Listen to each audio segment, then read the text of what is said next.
Hello friends, this is Vahid from VRF Education and welcome to the 8th session of Streamlit course. In this session, we'll dive into multimedia widgets in Streamlit and explore how to work with images, videos, and audios.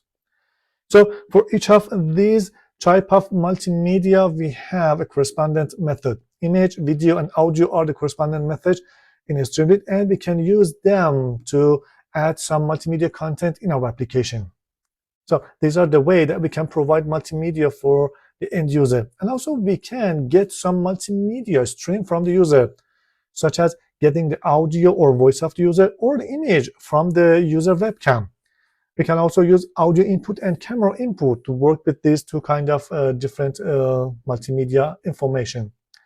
And also we have a hands-on example where capturing user image and perform face detection using OpenCV at the end of this session. So by the end of this session, you will be able to integrate rich media content and interact with users through audio and video inputs. Let's get started. Okay, let's start with image. How we can load an image inside our web page. And most of the time we need to do that. And it's very straightforward. So we can use st.image to handle loading images. Here we have a couple of parameters that it's somehow different from other widgets. Here we can pass an image or a list of images, the name of image on our current directory or a path to image on our local machine, a URL to image on the internet. And also we can provide captions for images that it will be added to the bottom of the page or the bottom of the images automatically. And you need to have this image and caption the same size. If you pass a list of images, you need to pass a list of captions also. Width, you can specify the width in pixel for your image, or you can this item is obsolete. I use column width. You need to use container width instead. And if you set it to true, just like buttons and things that we just covered in previous sessions, the image will occupy the whole width of its container. Clamp also is used for NumPy arrays when we want to work with NumPy arrays and we want to be sure that data is inside the range, for example 0 to 255. We can use clamp and set it to true. And also we have different channels. RGB is the default channel. You can use RGBA or things like that. And the output format is JPEG, PNG, and things like that. For example, if you want to have a transparent photo and you mistakenly set the output format to JPEG, it's somehow gonna add an unwanted background to the image, so you can remove it, but just by just setting the output format to PNG. So let's see how this is gonna work. I added my photo and also a baby photo here, and also a PNG, a transparent PNG logo here, and we will use all of them one by one. So first of all, I'm going to use me.jpg. So if I rerun the page, you can see this is my photo. And also I'm going to pass a caption. As for the caption, I'm going to say Vahid photo. So the caption will be added to the photo automatically at the bottom of the photo. And also you can pass the width for the photo equal, for example, to 200 pixels. So you can change the width of the photo using width. And what if I pass a list of images? For example, I'm going to use me.jpg and baby.jpg, I think. JPG. Oops. And we need to pass a list of captions again. The length of both lists should be the same. Otherwise, we got error. So this is the baby photo and this is the photo of me. They're adding to the output side by side. And let's also get a URL from internet. So I just copied a link of photo from internet, and let's remove all these items and this one also. So I'm gonna pass this one and let's save it.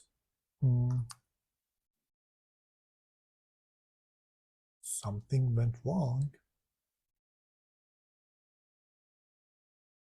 So we are waiting to image to be loaded. Oops. st.success. Yeah, the image loaded. It's take a couple of seconds. So you can load also images from internet.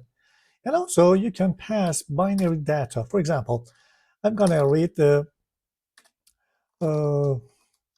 again my photo me.jpg and read it as binary data, and I'm gonna call it as file. And I'm gonna say img underline data is equal to file.read, and I'm going to read all the bytes inside the img data, and I'm going to pass the img data to the st.image. So if I use the always run, you can see my photo again, and this time we'll load the image from its binary data. So if you have the binary data of your images inside the database or received it via some or a LAN or in a server, you can load it very the same as you have the file inside your computer or your local machine. So, and about images, I think let's bring also an invalid image in NP or NumPy array. I'm gonna remove all these items. This is just a simple item for using clamp. Import NumPy.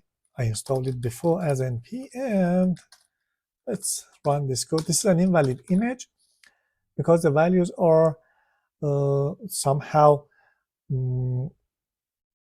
out of the range. So I'm going to use st.image, and by default, I'm not going to use clamp.true. So we can see that data is outside the range 0 and 1, and clamp is not set. So this time I'm going to use clamp equal to true. Clamp it's equal to true. And if I run it, you can see a little white things here. And the data will be get inside the normal ranges, and then Streamlit render the image to the output. So let's move on to loading videos.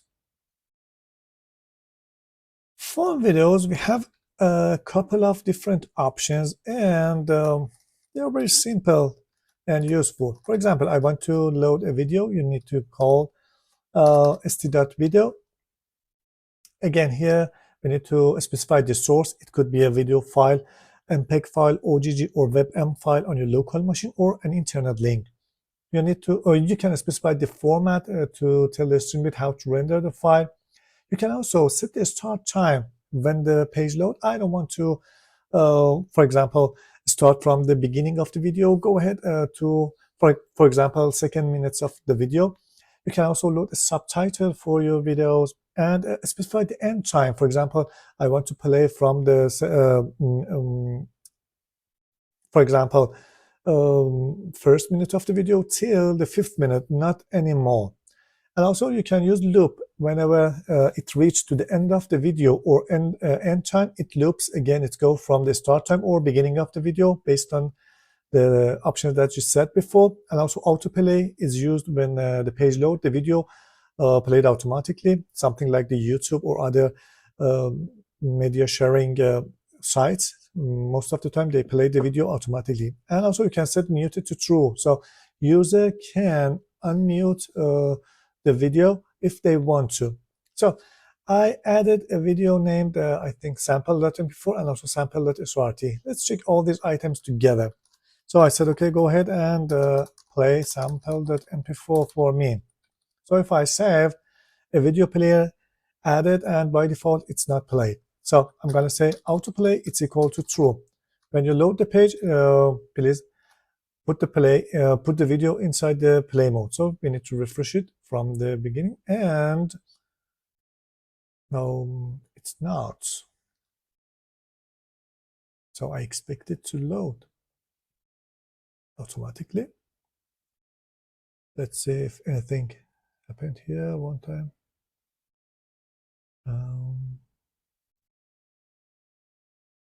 I want to just run it once more. Close all these pages.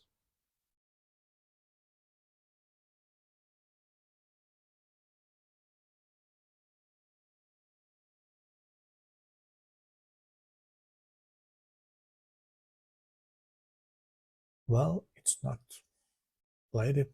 Let's check it. Okay, video. Let's see what we have here. Data format, start time, subtitle. So I'm going to pass the start time again. I'm going to use 100. This goes to when we rerun the page, it goes from the minute 1 and seconds 40. So it's equal to 100 seconds from the beginning of the video. Let's also pass autoplay here once more. Well, I expect it to play. I don't know why it's not playing. And let's play this one. So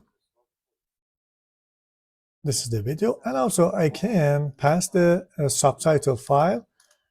The name is sample.srt, and now the srt file also added to the bottom of the video. And I'm going to use muted to true. Muted to true. So you can see the audio is disabled by default when the video loads.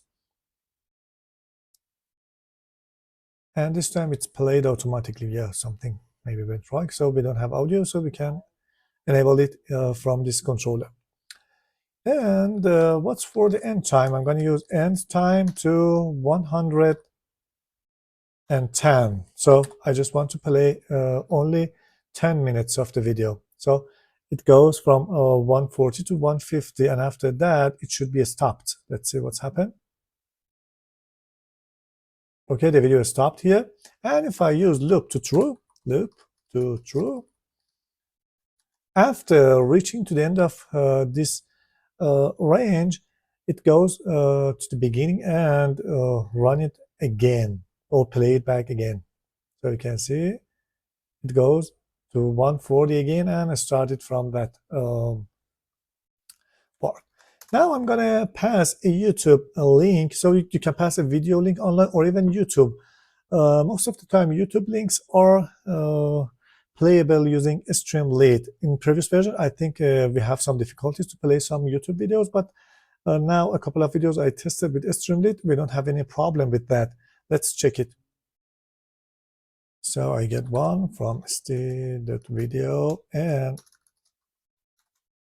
this is the URL. Let's see what we have here. So this is my Persian channel, and this is a video for Streamlit widget part 3. And this is in Persian, so you can see it's gonna be played as embed video inside your pages. And also,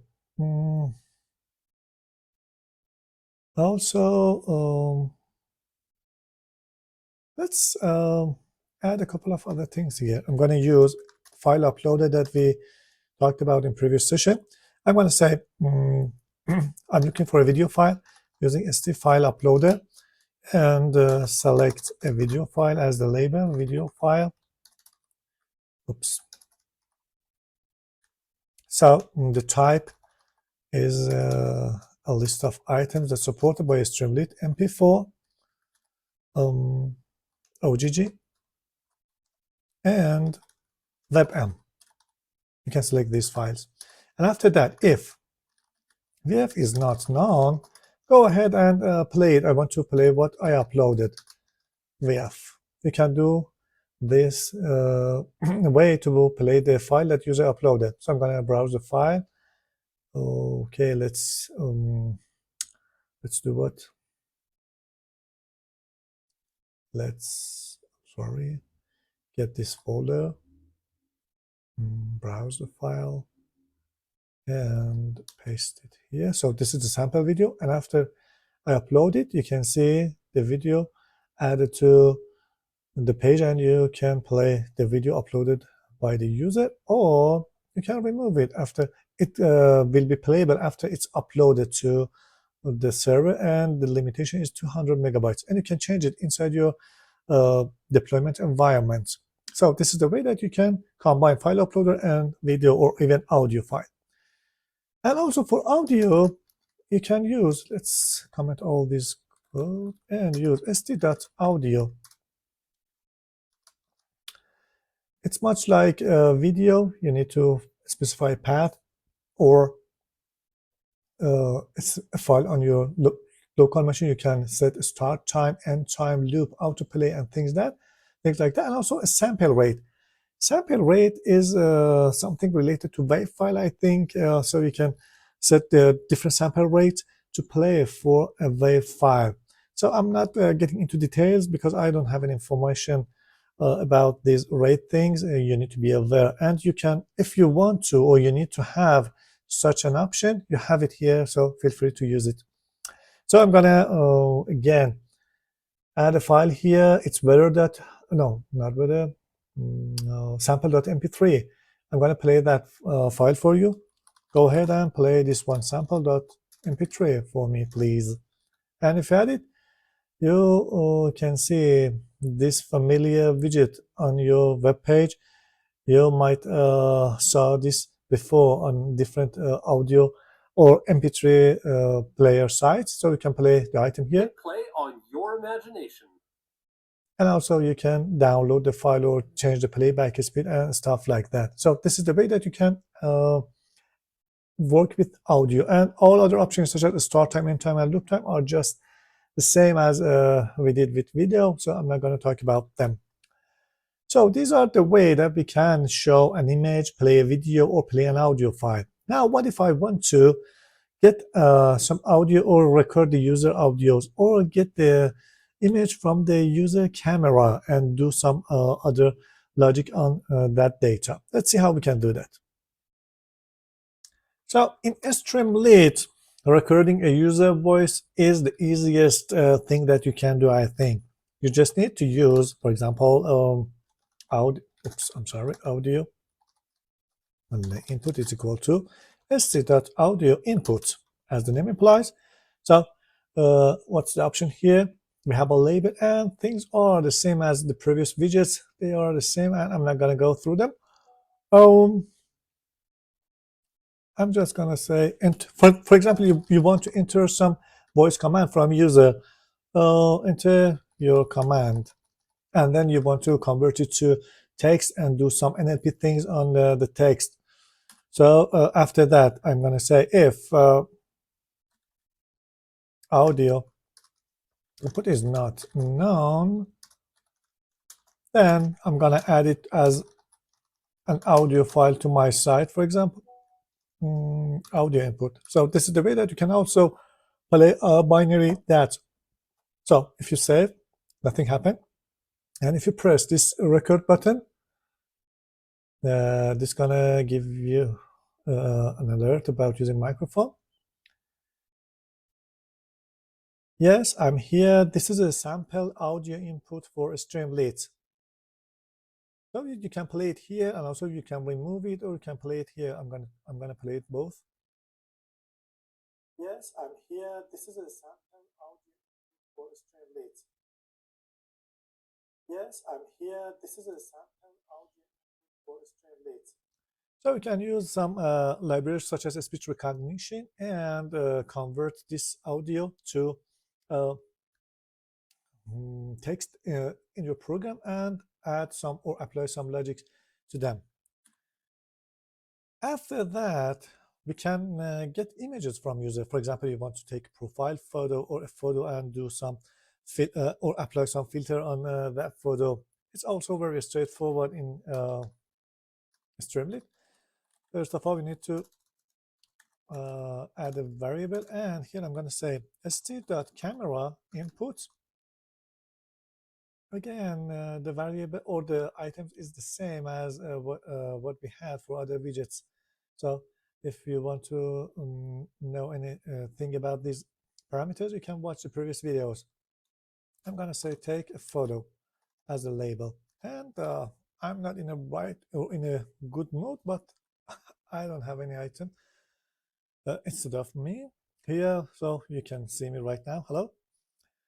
And you can take a photo. The photo will be captured, and you can also clear the photo, looking for another photo once more.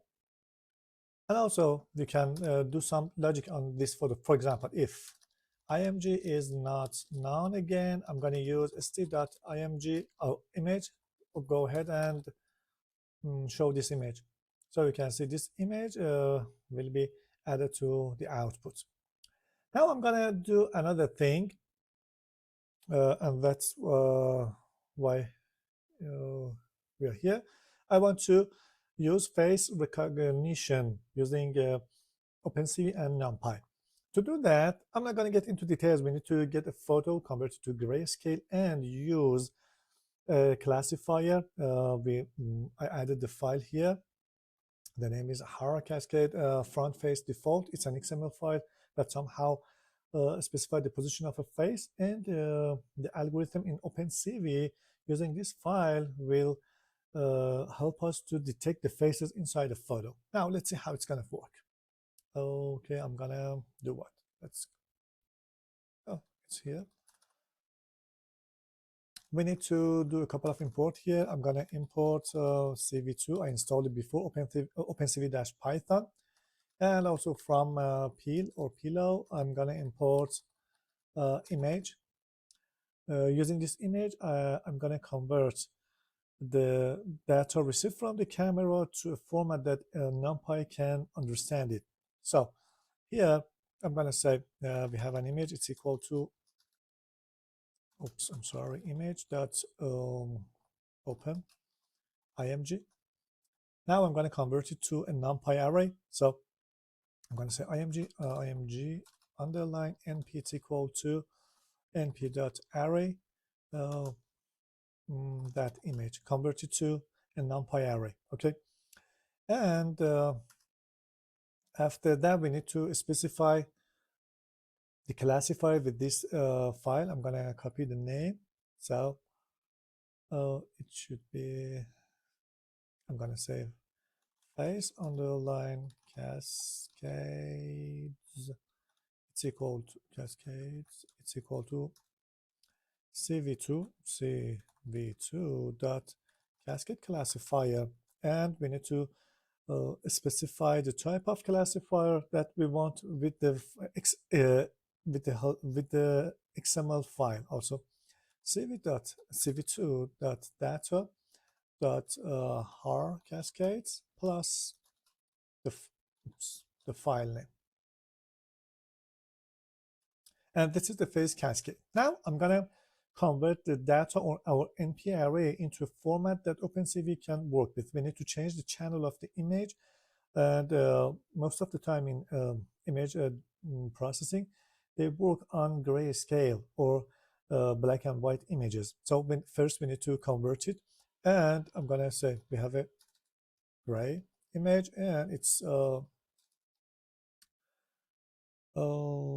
cv2 dot cvt color, the image img np. I want to change the channel to cv2 dot color from RGB to gray. So we convert from RGB channel to gray, or well, black and white things. Now I'm gonna say go ahead and detect faces for me using face underline cascades that detect multi-scale, and I'm gonna pass this gray image. We need to pass two factors here.